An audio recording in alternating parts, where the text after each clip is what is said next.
En 1820, deux jeunes chimistes français, Pierre-Joseph Pelletier et Joseph Bien-Aimé Caventou, élèves de Nicolas Vauquelin, isolent deux alcaloïdes, la quinine et la cinchonine, à partir de l'écorce de quinquina. Cette découverte marque le passage de l'utilisation de plantes médicinales à celle de leurs principes actifs, faciles à prendre, dosés et caractérisés. La première tentative de synthèse de la quinine est due à William Henry Perkin, un chimiste anglais de 18 ans. Mais au lieu de la quinine, il obtient un colorant, la mauvéine, sans aucun intérêt médical, mais qui va révolutionner l'industrie textile. La formule brute de la quinine a été déterminée par Adolf Strecker en 1854, mais sa structure moléculaire ne sera comprise qu'à la fin du XIXe siècle par Zdenko Schraup et Wilhelm Königs. En 1918, Paul Rabe et Karl Kindler affirment avoir réalisé la synthèse de la quinine à partir de la quinotoxine, elle-même isolée de la plante, mais sans donner aucun détail expérimental sur cette hémisynthèse.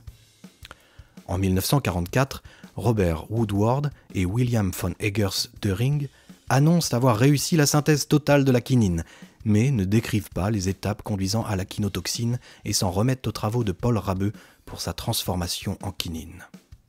Mais la reproduction de cette opération a posé de nombreux problèmes et la synthèse n'a pu être réellement effectuée qu'à partir de 1967 par Ruskokovic. La synthèse totale indiscutable de la quinine a été réalisée en 2001 par Gilbert Stork. D'un grand intérêt scientifique, cette synthèse ne présente toutefois que peu d'intérêt pratique à cause de son coût. Aussi, de nombreux essais de synthèse de molécules simplifiées, mais ayant les mêmes effets, ont été tentés par les chimistes.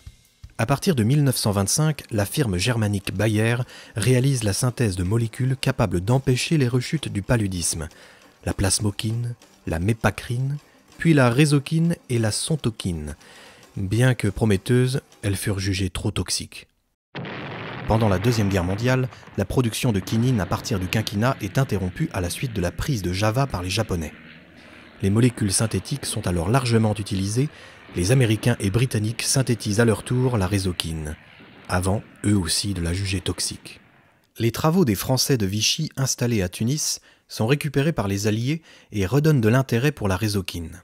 Celle-ci est rebaptisée chloroquine en 1946 et devient, malgré sa toxicité, le composé antipaludique le plus efficace et le plus utilisé à travers le monde, jusqu'à ce qu'apparaissent des problèmes de résistance du parasite à ce produit à partir des années 60.